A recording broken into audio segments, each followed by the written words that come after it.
नमस्कार, मैं रवीश कुमार। आपका अक्टूबर कैसा गुजरा? कितनी उम्मीदें थीं इस अक्टूबर को? बाजार को, कॉरपोरेट को, कार कंपनियों को, कार डीलर को, मिडिल क्लास को, स्मार्टफोन वालों को और दुकानदारों को, सबको इस अक्टूबर से कुछ ना कुछ उम्मीदें तो थी। इसीलिए पूछा ये अक्टूबर कैसा रहा। मगर हुआ क्या? हवा में प्रदूषण ठीक ठाक बढ़ चुका है और शेयर बाजार में 6 महीनों में जो मिला था उसमें से काफी कुछ डूब चुका है। डॉलर के मुकाबले रुपया कमजोर हो चुका है और विदेशी निवेशक 80,000 करोड़ रुपया भारत से निकालकर कहीं और जा चुके हैं। दिल्ली में प्याज सस्ता तो नहीं था इस बार, लेकिन उसके दाम की चर्चा क्यों नहीं हुई? सोचिए, दिल्ली में मीडिया है, दिल्ली वालों के लिए नासिक से प्याज लाया गया, लेकिन उस ट्रेन का भी कवरेज नहीं दिखाया गया। नासिक में कांदा ट्रेन के नाम से तैयार हो रही इस ट्रेन में प्याज लादा जा रहा है। केंद्र सरकार ने ऐलान किया कि 42 वैगन की एक ट्रेन भरकर दिल्ली लाई जाएगी और सरकार सस्ते दामों पर प्याज बेचेगी। हिंदुस्तान टाइम्स के जिया हक ने सूत्रों के आधार पर रिपोर्ट किया कि 1600 टन प्याज दिल्ली एनसीआर में लाया जा रहा है। 52 ट्रकों के बराबर प्याज है। ऐसी ही ट्रेन लखनऊ और वाराणसी भेजने की बात इस रिपोर्ट में है। 17-18 अक्टूबर को ऐसी खबरें छपी थी कि दिल्ली में प्याज का भाव 70 रुपए किलो तक पहुंच गया है। इसलिए केंद्र सरकार 30 से 35 रुपए के आसपास प्याज बेचना चाहती है। बिजनेस स्टैंडर्ड के संजीव मुखर्जी ने लिखा है कि यह पहली बार है कि केंद्र सरकार ने इस तरह से प्याज के दाम कम करने के लिए हस्तक्षेप किया है। बिजनेस स्टैंडर्ड की रिपोर्ट में लिखा है, दिल्ली और आसपास के बाजारों में कुल 2,500 टन प्याज भेजा जाएगा। तो दिल्ली वालों से पूछ लीजिए, क्या उन्हें प्याज 30 रुपया किलो मिलने लगा है? नासिक से प्याज खरीदकर लाया जा रहा है दिल्ली वालों के लिए या नासिक में गुड फीलिंग पैदा करने के लिए? प्याज बेल्ट के नतीजे ही बताएंगे कि केंद्र सरकार की इस खरीद का महाराष्ट्र की राजनीति पर क्या असर पड़ा। फिलहाल सवाल यही है कि क्या प्याज केवल दिल्ली में महंगा है? दिल्ली वालों को ही क्यों 35 रुपए किलो प्याज मिलने चाहिए? मिल रहे हैं या नहीं, पता तो कीजिए। क्या दिल्ली में नासिक से प्याज आने के बाद प्याज की कीमतें सस्ती हो गई हैं? एक ऑनलाइन कंपनी की वेबसाइट पर प्याज 96 रुपया किलो है, लेकिन डिस्काउंट के बाद 73 रुपया किलो मिल रहा है। आगरा में टमाटर 80 रुपए किलो है और प्याज 60 रुपए किलो। हिंदू के विकास धूत की रिपोर्ट के अनुसार सितंबर में खाने के दामों में 9.24% की वृद्धि देखी गई, जिससे कुल महंगाई की दर 5.5% हो गई। ये 9 महीनों में सबसे अधिक दर रही। आरबीआई की लक्षित 4% दर से बहुत अधिक। ग्रामीण क्षेत्र में महंगाई की दर 6% बताई जाती है।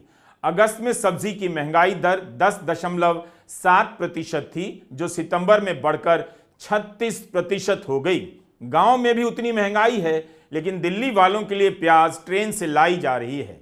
पिछले कुछ हफ्तों में आपको तमाम ऐसी खबरें मिल जाएंगी।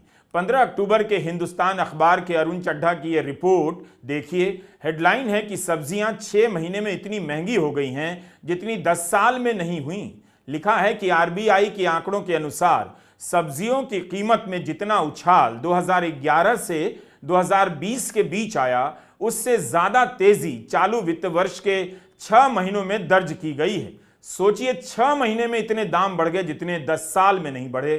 पर क्या खबरों के शोर में इस खबर की आवाज आपको सुनाई दी? भीषण गर्मी, बेमौसम और असामान्य बारिश को इसके लिए जिम्मेदार बताया गया है। 10 साल जैसी महंगाई 6 महीने में आ गई।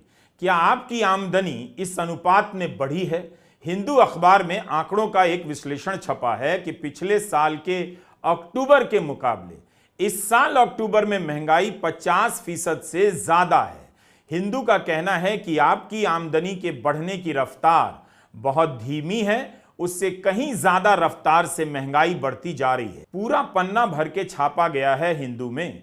क्या आप भी अपने महीने का बजट इसी तरह से जोड़ते हैं? पिछले साल इसी हफ्ते के मुकाबले इस साल अच्छे और सेहतमंद खाने की एक थाली 52% महंगी हो गई। इसके सामने आमदनी और वेतन में औसतन 9 से 10% की ही बढ़ोतरी हुई। महाराष्ट्र की कीमतों और आमदनी को पैमाना मानकर यह सर्वे किया गया है। हिंदू ने लिखा है कि सैलरी पाने वाली क्लास के मुकाबले इसका ज्यादा बुरा असर असंगठित मजदूरों पर पड़ा है। नतीजा यह है कि पहले के मुकाबले आम आदमी की आमदनी का ज्यादा बड़ा हिस्सा खाने पीने पर ही खर्च हो जा रहा है। जिन घरों में कमाने वाली सिर्फ औरतें हैं, वहां पर और भी बुरा प्रभाव पड़ा है। कमाई नहीं बढ़ रही, महंगाई बढ़ती जा रही है, तो जाहिर है आपकी बचत भी घटती जा रही होगी और आपकी खरीदारी भी रुकी होगी। आंकड़े ही आते हैं कि बिक्री कम रही, कमाई कम रही, लेकिन इनका चेहरा कभी दिखाई नहीं देता। जो खरीद नहीं पाया, कौन है वो पता नहीं चलता। हमें पता नहीं रहता कि महंगाई के इस दौर में कौन कैसे जीवन जी रहा है, उसके जीवन में किस प्रकार का तनाव है। आपकी सैलरी पिछले 5 साल में मात्र 37% बढ़ी है और खाने की थाली की कीमत 71% बढ़ गई है। 5 साल में जो भी मिला सब महंगाई निगल गई। मिडिल क्लास का दिवालिया निकल रहा है। उसे शुक्र मनाना चाहिए कि धर्म की राजनीति ने उसे व्यस्त रखा है, एक काम दे रखा है, उसे एक मकसद मिला है, वरना बार बार महंगाई से अपना बुरा हाल दिखाई देता। एक समय था जब मिडिल क्लास महंगाई को लेकर काफी संवेदनशील होता था। लगता था महंगाई से उसकी लड़ाई चल रही है, मगर अब वह महंगाई को स्वीकार कर चुका है। उसकी पहचान अब मिडिल क्लास की नहीं रही। वह एंटी मुस्लिम राजनीति में अपनी पहचान खोज चुका है। उसे नया नारा दे दिया गया है, बटेंगे तो कटेंगे, बचेगा तो ही बढ़ेंगे। इस तरह के नारे से मिडिल क्लास बहुत दूर चला गया है। बाजार को सच्चाई मालूम है कि जिस देश में मीडिया महंगाई की खबरों को अब नहीं दिखा पाता, आपको लगता है कि उस देश में रिटेल चेन और कॉरपोरेट के सीईओ सच बोल देंगे? उनकी इतनी हिम्मत होगी कि अपना दर्द सबके सामने खोल देंगे? अब कॉरपोरेट वाले बोलते भी नहीं, उनकी भी हालत बहुत खराब है। 10 साल हो गए उन्हें बोले हुए। कोई बोलता भी है तो बाकी सब चुप हो जाते, उसके साथ सुर में सुर नहीं मिलाते हैं। 23 अक्टूबर के कुछ अखबारों में यह खबर छपी है। उपभोक्ता सामान बनाने वाली कंपनी नेस्ले के चीफ ने कहा है, एफएमसीजी उत्पादों की बिक्री घट रही है क्योंकि मिडिल क्लास का आकार सिकुड़ रहा है। नेस्ले के मुख्य प्रबंध निदेशक सुरेश नारायणन का बयान है कि बहुत दिनों तक उपभोग में 3 से 4% की वृद्धि नहीं चल सकती। यह देश की अर्थव्यवस्था के लिए अच्छा नहीं होगा। नेस्ले इंडिया उपभोक्ता उत्पाद बनाती है। 2016 से 2022 तक इस कंपनी ने 6 से 7% की विकास दर देखा, लेकिन इस साल की 2-3 तिमाहियों में यह काफी कम है। दूसरी तिमाही में 1.5% से भी कम हो चुका है। इसी संदर्भ में मार्च 2024 का सुरेश नारायणन का यह बयान देखिए।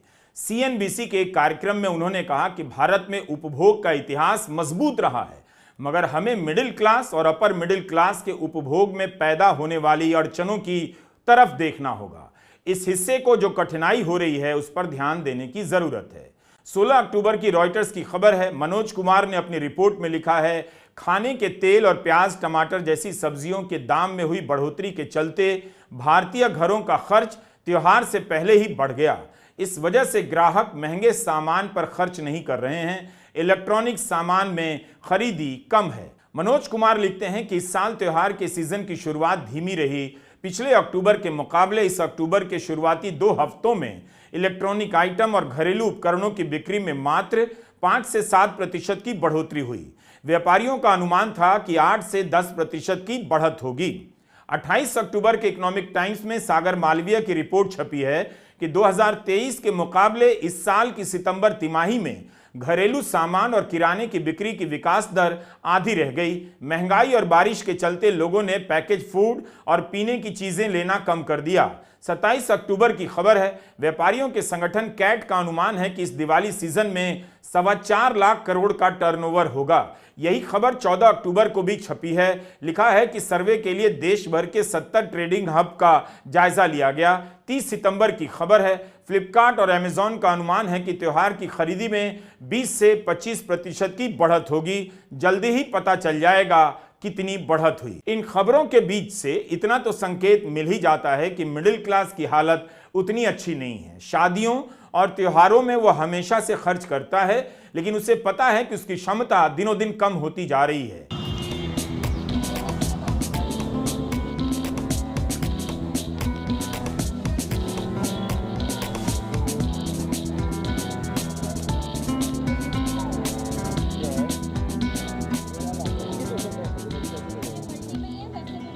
बाजार में रौनक तो खूब है। दिवाली के समय बहुत सारे स्टॉल लगा दिए जाते हैं। जगह कम पड़ जाती है तो 10 लोग भी भीड़ बना देते हैं। क्या दुकानदार खुश हैं? सच तो कोई बोलता नहीं। पूछने पर एक ही जवाब आता है, धंधा मंदा है। क्या आपने किसी साल सुना है कि इस बार दिवाली में खूब बिक्री हो रही है? लेकिन यहां अगर मंदा है धंधा तो उसके कई कारण हैं। महंगाई भी है, कमाई का घटना भी है, लेकिन ऑनलाइन भी एक कारण है।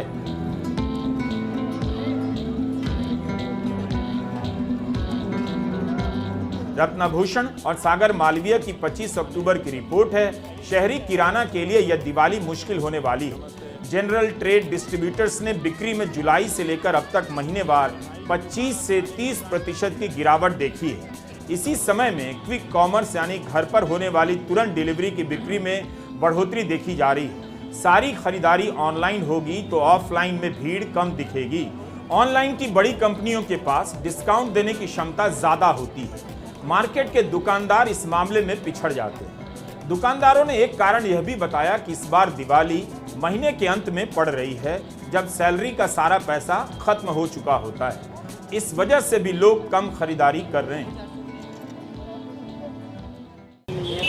मंदा है? नहीं, बाजार में इतने सारे लोग हैं, मंदा कैसे है? लेकिन वो ये ना अभी एक तो 1 से 10 तारीख होती तो सैलरी वगैरह आ चुकी होती है। उसका भी बहुत बड़ा चक्कर है। सब यहाँ नौकरी वाले ही। अच्छा, तो 1 से 10 के बीच में ही लोग खरीदता। तो 1 से 10 के बीच में दिवाली होती तो ज़्यादा खरीदारी होती। ये आखिरी दिन है इसलिए नहीं हो रही है। इसलिए नहीं हो रही तो पैसों की अभी त्योहार भी होगी नहीं। अच्छा, अब लोगों की सैलरी पिछले महीने की ख़त्म हो रही होगी नहीं? हमारा तो रोज का खाना रोज का लाना। नहीं तो आप अगर सारी कंपनियां दिवाली की सैलरी 20 दिन पहले दे देती नहीं तो बाजार में रौनक आ जाती। जैसे एडवांस लेना पड़ेगा, जब उसके बाद खरीदारी होगी। सैलरी जो आती है उससे 10। नहीं, वो जो सैलरी 1 तारीख को आने वाली है, अगर वही पीछे अगर आप 20 तारीख को दे दे, इस महीने के 20 तारीख दिवाली के लिए दे दे, सकता है काम, तब बढ़ जाएगा मार्केट है। हो सकता है कुछ ना कुछ हो जाए कि खरीदारी जो है ना। तो डेट का इतना महत्व है। जी, डेट का इतना महत्व है। तो अक्टूबर से कितनी उम्मीदें थीं, खासकर कार सेक्टर को भी? क्या कार कंपनियों की उम्मीदें पूरी हो गईं? अगस्त से ही खबरें आने लगी कि शोरूम में गाड़ियां खड़ी हैं, बिक नहीं रही हैं। डीलर परेशान हैं। इन सभी को उम्मीद है कि त्योहारों का मौसम आएगा, यानी दशहरा और दिवाली, तो कारों की खूब बिक्री होगी। लेकिन मांग इतनी कम हो गई कि कार कंपनियों के बीच डिस्काउंट की होड़ के बाद भी वैसा सुधार नहीं देखा जा रहा है। 10 अक्टूबर के मिंट में क्षीरसागर की रिपोर्ट है कि कई कार निर्माता भारी डिस्काउंट दे रहे हैं, 2 लाख तक के डिस्काउंट। इसके बावजूद कार की बिक्री नहीं बढ़ रही। शोरूम में गाड़ियां भारी संख्या में खड़ी हैं। न्यू इंडियन एक्सप्रेस में अरशद खान की 6 सितंबर की रिपोर्ट के अनुसार शोरूम में लगभग 8 लाख गाड़ियां खड़ी हैं, बिक्री नहीं हो रही है। इन गाड़ियों की कुल कीमत 78,000 करोड़ रुपए से भी अधिक बताई गई है। मिंट की रिपोर्ट के अनुसार श्राद्ध के महीने में बिक्री में कमी आती है, लेकिन गणेश चतुर्थी, ओणम, फिर नवरात्रि से दिवाली तक शुभ समय माना जाता है और बिक्री बढ़ने लग जाती है। विशेषज्ञों का मानना है कि अगर त्योहारों के सीजन में गाड़ियों की बिक्री में तेजी नहीं आती है तो वेयरहाउस में खड़ी गाड़ियों के कारण कार डीलरों को भारी नुकसान हो सकता है।